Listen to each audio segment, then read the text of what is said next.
ღმერთი ბედისანაბარა არ გვტოვებს. ადამიანები, რომლებიც დღეს ასეთ საშინელ მდგომარეობაში არიან, რაც თავში მოუვათ, ყველაფერს აკეთებენ. ერთნი აბებით ცხოვრობენ, სხვები ნარკოტიკებით. ამგვარად, სამი შეცდომილი ქმნის რომელიღაცა ახალ რელიგიას. ყოველივე ამასთან შედარებით დანაშაულებები, უბედური შემთხვევები, ბოროტმოქმედებები ნაკლებად ხდება. ღმერთი ეხმარება ადამიანებს. მახსოვს ერთხელ ჩემთან სენაკში ერთმა ახალგაზრდა კაცმა ამოყო თავი და იკითხა: მისმინე, გიტარა ხომ არა გაქვს? ის ხომ არ კმარა, რომ ჰაშიშ შეწევა? არ კმარა, რომ ენას ატარტარებს? და არ კითხულობს, არის თუ არა ვინმე მისი მოსმენის ხასიათზე. ახლა გიტარაც მომინდომა. სხვები ცხოვრებამ დაღალა და სურთ რაიმე ბოროტება ჩაიდინონ. ან ერთი კარგი აურზაორი ატეხონ. აქ იმაზე კი არ ვლაპარაკობ, ვისაც მსგავსი სურვილი ბოროტი განზრახვის სახით უჩნდება და შეეწინააღმდეგება ამ სურვილს.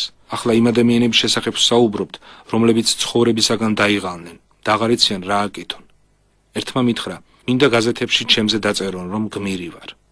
აი ამგვარ ადამიანთაგან ზოგიერთს იყენებენ კიდეც ბოროტი მიზნის მისაღწევად. მადლობა ღმერთს, ამასთან შედარებით ბოროტება მართლაც ნაკლებად ხდება. მიუხედავად იმისა, რომ ამ მდგომარეობამდე მივიყვანეთ თავი, ღმერთი ბედისანაბარად არ გვტოვებს. ღმერთი ამჟამინდელ სამყაროს ორივე ხელით იფარავს. მაშინ როცა ძველ დროში მხოლოდ ერთით იცავდა. დღეს როცა ადამიანი ამდენი საშიშროებით არის გარემოცული, ღმერთი იცავს მას ისე როგორც დედა შვილს, რომელიც ესესაა სიარულს იწყებს. დღეს ქრისტე, ყოვლადწმინდა ღვთისმშობელი, წმინდანები შეგვეწევიან მეტად, ვიდრე ძველ დროში, მაგრამ ჩვენ ეს არ გვესმის. და სადამდე მივიდოდა ქვეყნიერება, ეს შეწევნა რომ არ ყოფილიყო. ადამიანების უმრავლესობა აბებით ცხოვრობს. ისეთ მდგომარეობაში იმყოფება, რომ სათქმელადაც საშინელებაა. ერთი მთვრალია, მეორე ცხოვრებაზე იმედგაცრუებული, მესამეს თავი აქვს გაბრუებული, მეოთხე უძილობით იტანჯება.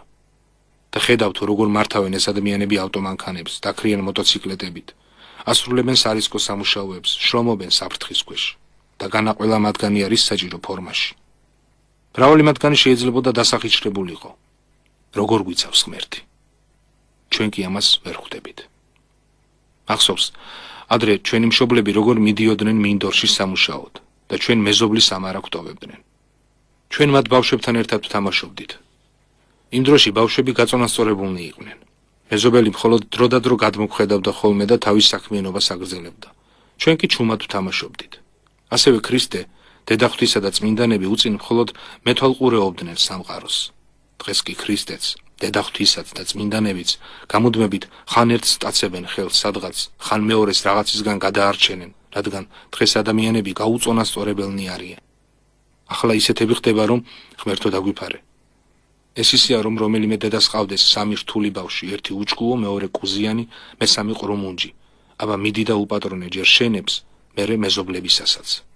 ერთი მაღლა აცოცებულა და სადაცაა ძირს ჩამოვარდება, მეორეს დანაუღია და ცდილობს ყელი გამოიჭრას, მესამე ცდილობს მეოთხე დაჩაგროს. დედას არ შეუძლია მოეშვას, თვალს არ ხუჭავს, უკან დაასდევს მათ.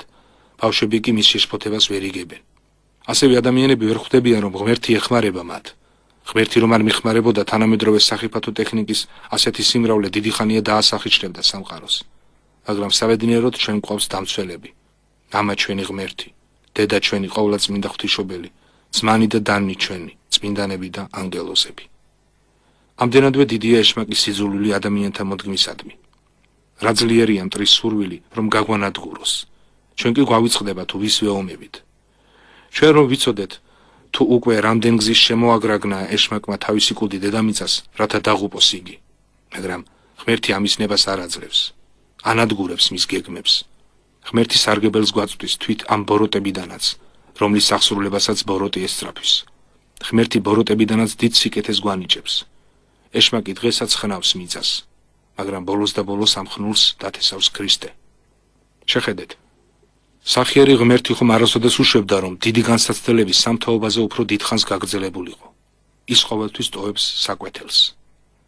ბაბილონის ტყვეობამდე ებრაელები ცარიელ ჭაში მალავდნენ უკანასკნელი მსხვერპლშეწირვის ცეცხლს, რათა შემდეგ მისგან ახალი მსხვერპლშეწირვის ცეცხლი აენთოთ. და მართლაც 70 წლის შემდეგ, როდესაც ისინი ტყვეობიდან დაბრუნდნენ, პირველი მსხვერპლშეწირვის ცეცხლი ჭაში შედედებული იპოვეს.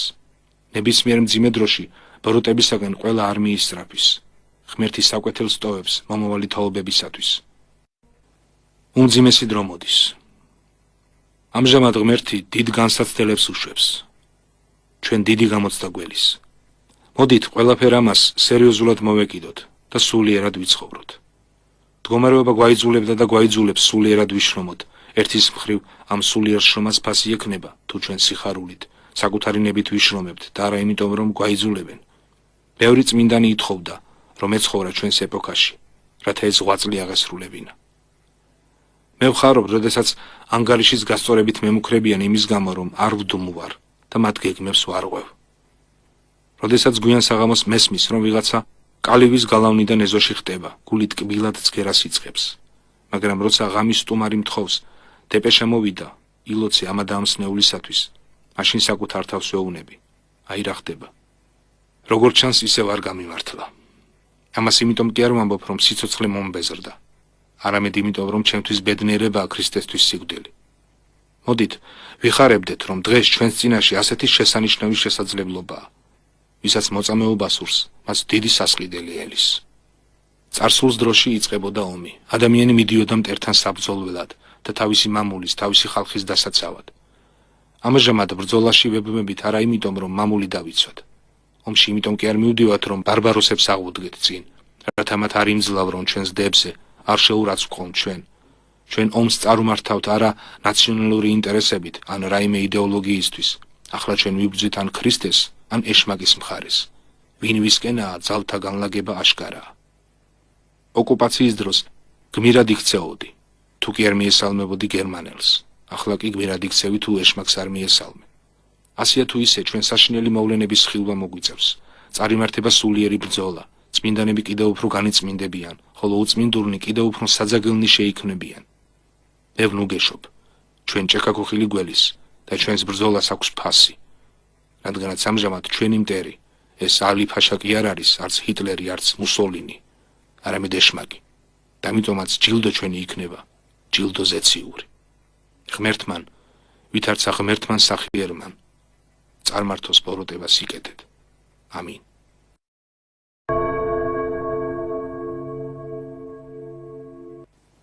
იმის შესახებ, რომ ცოდვა მოდაში შემოვიდა.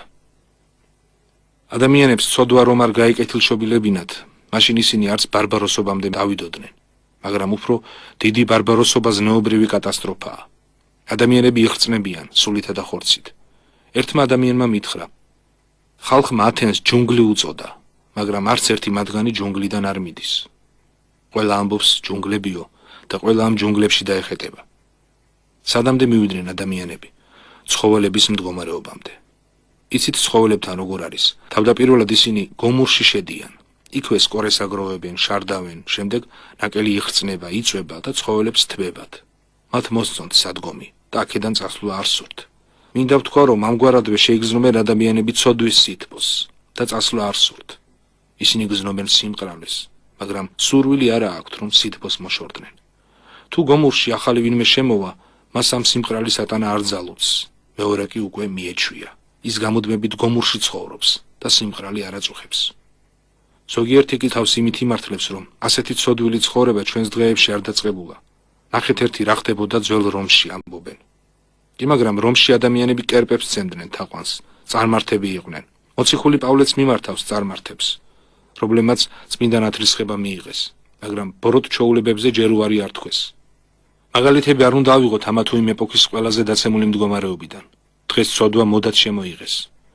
უნდა იფიქროთ, ჩვენ ხომ მართლმადიდებელი ერი ვართ, მაგრამ სადამდე დავეცით. სხვა ერებზე ხომ ლაპარაკიც არ შეიძლება, მაგრამ ყველაზე უარესი ის არის, რომ დღევანდელი ადამიანები ნებით მისცემიან ცოდვას. როცა ხედავენ, რომ ვინმე დროის სულს არ აღყოლია და ცოტაოდენი ღვთისმოსაობა შერჩენია და არ სწოდავს, მას ჩამორჩენილსა და რეტროგრადს უწოდებენ. ასეთ ადამიანებს აწუხებთ, რომ ვიღაც არ სწოდავს. ცოდვას ისინი პროგრესად თვლიან. ეს კი ყველაზე უარესია. თუ კი თანამედროვე ცოდვაში მცხოვრები ადამიანები უკიდურეს შემთხვევაში გააცნობიერებენ მაინც ამას, უფალი შეიწყალებდა მათ, მაგრამ ისინი თავს იმართლებენ იმით, რაც გასამართლებელი არ არის და ცოდვას დიდ ამბებს უძღვნიან. მაგრამ თუ ცოდვას პროგრესად ჩავთვლით და ვიტყვით, რომ ზნეობრიობამ თავისი დრო მოჭამა, ეს ყველა სხვა დანარჩენზე მეტად არის გმობა სულისა წმინდისა. ამიტომ თუ ვინმე ერისაგანი მოღვაწეობს, თავის ცხოვრებას წმინდად იცავს, ამას მცირე ფასი როდი აქვს, ასეთ ადამიანებს სასყიდელი ელით. ძველ დროში გარყვნილი ან ლოთი ბაზარში გავლასაც კი ერიდებოდა, რადგან ადამიანები დასცინებდნენ მას. ხოლო თუ ქალი უწესოდ იცხოვრებდა, მას სახლიდან ცხვირის გაყოფისაც კი ეშინოდა. შეიძლება ითქვას, ეს იყო ერთგვარი ცოდვის ძალით შეჩერება. დღეს კი თუ ადამიანი სწორად ცხოვრობს, მაგალითად ქალიშვილი ცხოვრობს ღვთისმოსაობით, მაშინ მასზე ამბობენ და ის რა მთვარიდან ჩამოვიდა? და საერთოდ ძველად თუ ერის ადამიანები სწოდავდნენ, მაშინ ის საბრალოები საკუთარ ცოდვას განიცდიდნენ და უფრო მდაბალნი ხდებოდნენ. ისინი არ დასცინოდნენ იმათ, ვინც სულიერად ცხოვრობდა, არამედ პირიქით მოსწონდათ ისინი. ჩვენ დროში ის, ვინც სწოდავს, დანაშაულს ვერ გრძნობს, სხვებისადმი პატივისცემა მას ასევე არ აქვს. ყველაფერი მიწასთან გაასწორეს. თუ ადამიანი ერულად არ ცხოვრობს, ცოდვილები მას სასაცილოდ იგდებენ.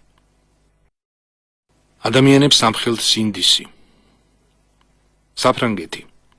ეს რომელიღაც განვითარებადი ქვეყანა როდია, ის მრავალთა წინ მიაბიჯებს. მაგრამ მიუხედავად ამისა, უკანასკნელ წლებში 70,000 ფრანგი გამოსულმანდა. რატომ? იმიტომ რომ მათ შორის ცოდვა მოდური გახდა. მაგრამ მათ სინდისი ამხელთ და ისინი მის დამშვიდებას ცდილობენ. ძველმა ბერძნებმა თავის გასამართლებლად ღმერთები მოიგონეს. ასევე ფრანგები შეეცადნენ ისეთი რელიგია ებავათ, რომელიც მათ ვნებებს გაამართლებდა. რომ ამ საკითხს ისინი მეტად აღარ შეეწუხებინა. მუსულმანობა შეიძლება ითქვას, რომ აწყობთ. მათ ცოლი იმდენი შეუძლიათ შეირთონ, რამდენიც სურთ. ხოლო იმ ქვეყნიურ ცხოვრებაში ეს სარწმუნოებას თავაზობს ფლავს, აღთქმულ ქვეყანას, თაფლს კი სხვასავით. ხოლო თუ სიკვდილის შემდეგ გარდაცვლილს თბილი წყლით გამბანენ, იგი განიწმინდება ცოდვებისაგან. რამდენიც არ უნდა ჰქონდეთ ისინი. მიდიან ალაჰთან სუფთები და მეტი რაღა აქ საჭირო. ყველაფერი ეს მოხერხებულადაა მოწყობილი, მაგრამ ფრანგები სიმშვიდეს ვერ ჰპოვებენ. ისინი შინაგან მშვიდობას ესწრაფიან, თუმცა ვერ იპოვიან მას, რადგან ცოდვების გამართლება შეუძლებელია. რაც არ უნდა გამოიგონონ ადამიანებმა, როგორ უგზნობელობასაც არ უნდა ამოეფარნონ ისინი. სიმშვიდეს სულ ერთია ვერ ჰპოვებენ. იმის გამართლების მცდელობისას, რასაც გამართლება არა აქვს, ისინი სულიერად იტანჯებიან. ისინი შინაგანად დაშლილები არიან. ამიტომ საბრალოები გართობას ეძებენ ბარებსა და დისკოთეკებზე დარბიან, თრებიან, ტელევიზორს უცქერენ. ანუ მათ ამხელთ სინდისი. და იმისთვის, რომ თავდავიწყებას მიეცნენ, სისულელეებს აკეთებენ. მაშინაც კი, როდესაც ძინავთ, ხომ არ გონია, რომ მშვიდად არიან. ადამიანს აქვს სინდისი. სინდისი სულ პირველი წმინდა წერილია. ღმერთის მიერ პირველქმნილ კაცთათვის მიცემული. ჩვენ ვიღებთ სინდის მშობლებისაგან, როგორც ფოტო ასლს.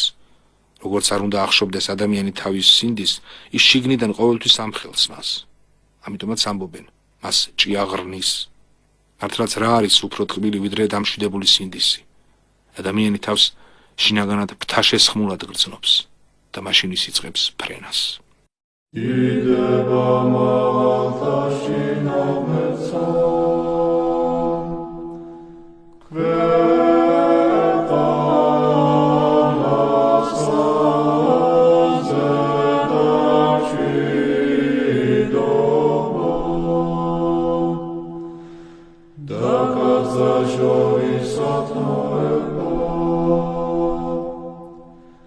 Giga